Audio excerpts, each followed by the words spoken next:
சீரியல்களின் full எபிசோடுகளை Sun டிவியில் ஒளிபரப்பான உடனே எக்ஸ்க்ளூசிவாக சன் நெக்ஸ்டில் மட்டும் ஃப்ரீயா பாருங்கள். மீனா எங்க இருக்காளோ, என்ன பண்ணிட்டு இருக்காளோ? அம்மா தானோ, எங்கம்மா இருக்க? என்கிட்ட வந்துரு தாயி. உன்னை பார்க்காம ஒரு நாள் கூட இருந்தது இல்லையே. இனிமே உன்னை பாப்பனான்னு கூட தெரியலையே.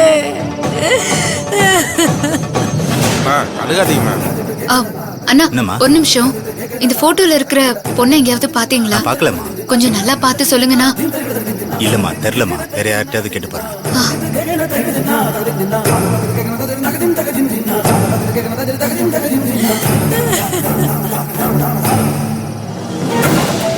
என்ன ரேவதி இது? என்னென்னமோ நடந்துகிட்டு இருக்கு. அந்த பொண்ணு எப்படி காணாம போயிருக்கும்?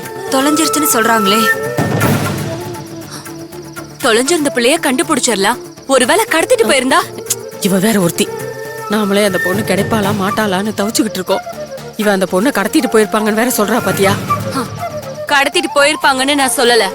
கடத்திட்டு போயிருந்தா என்ன பண்றதுன்னு கேட்டேன். கடத்திட்டு போயிருந்தா போய் கண்டுபிடிச்சு கூட்டிட்டு வாங்க. நானா கூட்டிட்டு போனேன்? யாரு கூட்டிட்டு போனாங்களோ அவங்களே கண்டுபிடிக்கட்டும். ஐயா, எங்க பொண்ணுங்களை கூட்டு வரதுக்கு என்னதாங்க ஏற்பாடு பண்ணி வச்சிருக்கீங்க? என் பொண்ணையாவது கூட்டிட்டு வாங்கயா. யோ, அங்க ஒரு பொண்ணு காணாம போயிருக்குன்னு துடிச்சுக்கிட்டு இருக்காங்க. அந்த பொண்ணை விட்டுட்டு உன் பொண்ணை மட்டும் எப்படியா கூட்டு வருது?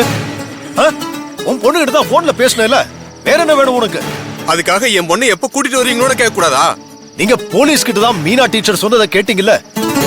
நேரத்துக்கு டவுன் பூரா போலீஸ் அந்த பொண்ணை தேடி அலைஞ்சுகிட்டு இருக்கும். அந்த பொண்ணு கிடைச்சதும் 4 பொண்ணுங்களையும் சேர்த்து டீச்சர் கூட்டு வருவாங்க. அது வரைக்கும் கொஞ்சம் பொறுமையா இருங்க.